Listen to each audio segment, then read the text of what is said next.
Hey, what's up, guys? It's the Migs Media Show, and today we're going to be doing something a little different. We're not going to be talking about reviews of trailers or movies or television shows and things like that. We're actually going to do a top 10, top 5, quote unquote, list of my favorite live action Batman actors or Batman portrayals. We're going to exclude Adam West. He was in the Batman the movie from 1966. And the only reason I'm excluding him is because I'm trying to focus on modern era Batman interpretations. And the Batman that he portrayed in the TV show and in the film, I feel like was a completely different version of the Batman that we know.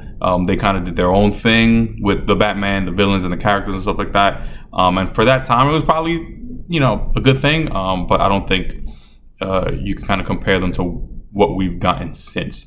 RIP to Adam West. He was great at what he did, but I want to just exclude him from that before everyone starts commenting like, why didn't you include him? No, he's out of it.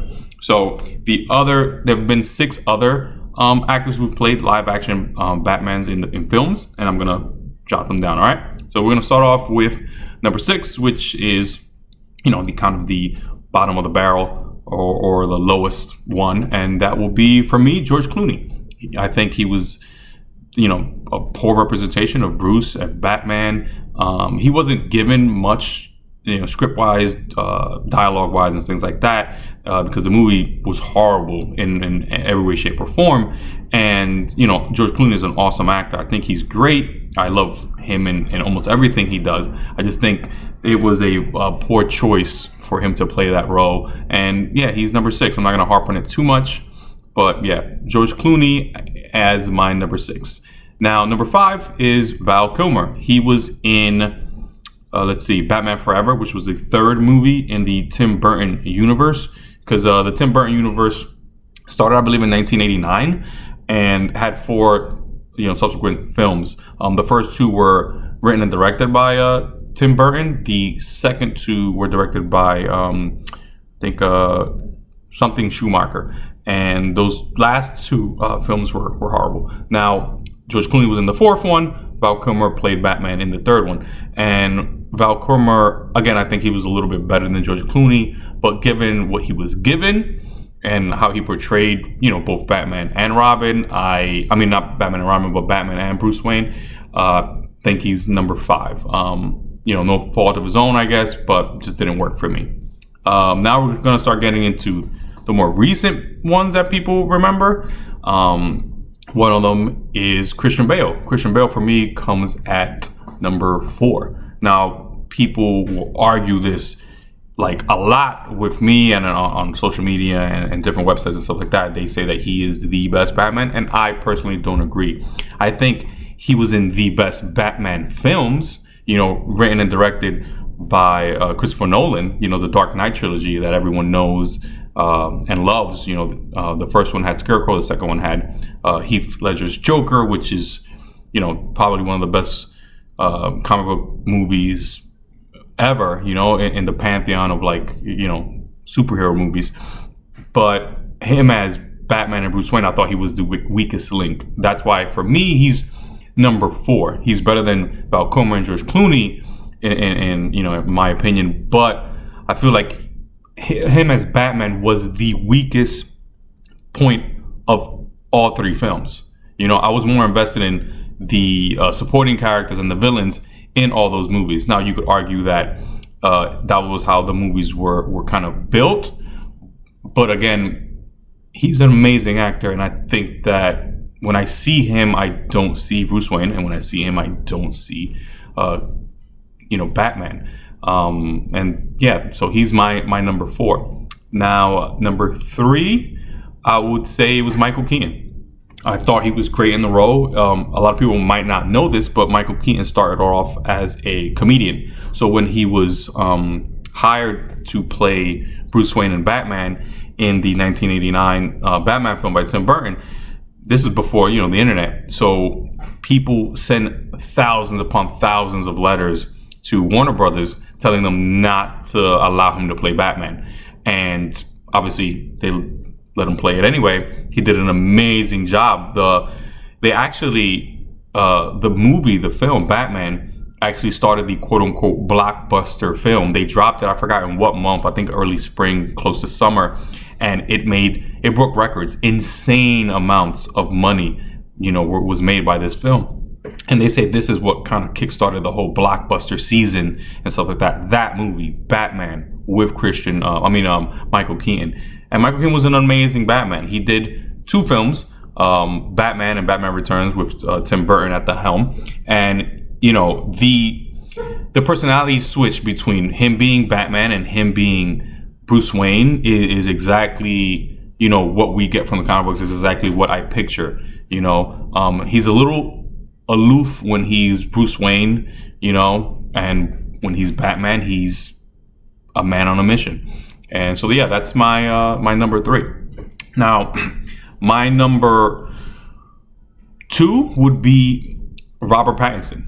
And again, he's another actor that when he was cast, people were like, no, he's a Twilight boy and he's horrible and this and that. And people that say that really don't watch many movies, really don't know about the film industry and stuff like that, because Robert Pattinson is an amazing actor. If you've seen him in anything after Twilight, you could tell that he was young, he got hired for the role, he secured the bag, he was done with it, he was tired of it, and now he wanted to do more, I guess, an actor's actor kind of movie. And, he only has 1 film. It came out last month, and he rocked it. He, for me, embodied what a Batman relatively early in his career was. Angry, lost, vengeful. He was aggressive. I loved him. And then his version as Bruce Wayne was very different than the rest of them, just because in this universe, in this film, his Bruce Wayne hasn't become quote unquote the Bruce Wayne that everyone knows, the playboy philanthropist that's showing up to events with girls on his arm and nice cars and stuff like that. He still doesn't know how to be that social individual that he eventually finds out he needs to be able to fight crime on both sides, as Bruce Wayne, as Batman. If many people that know Batman, they know that his mask is not the cape and cowl that he wears when he's parading around as Batman.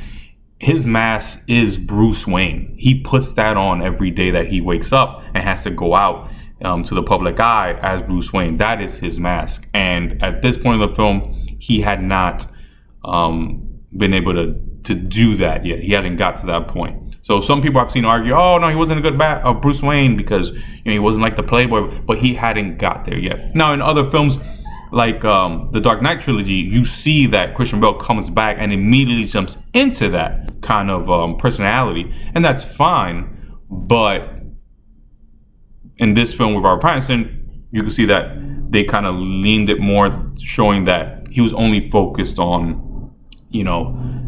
fighting crime and hurting people because of how angry he was, having his childhood stripped from him, at such a young age. So that's my number 2. And, last but not least, people probably know who this already is, given the list that I have. My number 1 is Ben Affleck. I think till this day, he is my Batman. He is the best Batman live action that I've seen.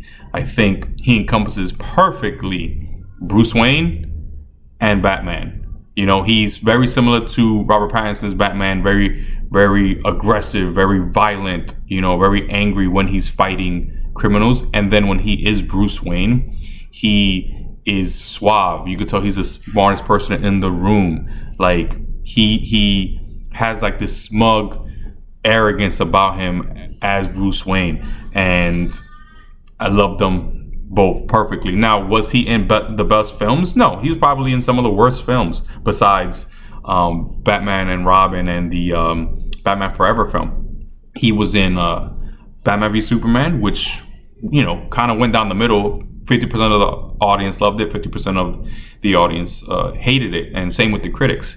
Then he was in the heavily edited and botched Justice League movie, and that kind of sucked really bad. And then he came out with he was in the Zack Snyder's edited version of the Justice League that came out on HBO Max sometime last year, which was 4 hours long, and you kind of see the idea that they had for him in that film, which is completely different than the Justice League that was edited and fixed up by Joss Whedon. And again, 2 of the films weren't good, but I don't judge someone's ability to play Batman or the ranking of them playing Batman to the film that they're associated with. I focus on the, character and the portrayal of that character. And I think Ben Affleck hit it out of the park, and he was the best one for me. Again, was he in the best films? Absolutely not. No, he wasn't even nowhere near to the Nolan trilogy. But I don't think that Christian Bale's portrayal as Batman and Bruce Wayne were the reasons that Christopher Nolan's film is in that top tier, Batman films or films in general. So yeah, that's kind of, my list. Kind of short video. I just wanted to give you guys my list. You guys could comment on the bottom telling me I'm insane and all that stuff. I appreciate the interactions. But again, just to close it out, number 6 was George Clooney. Number 5 was Val Kilmer. Number 4 was Christian Bale. Number 3 was Michael Keaton. Number 2, Robert Pattinson. And number 1 was the king of the cape and cowl, Ben Affleck. So let me know what you guys think. Like, comment, share, subscribe. I appreciate all the support. I appreciate you guys' interactions. Let me know what you guys want me to talk about in the future. And I'll talk to you guys soon. Peace.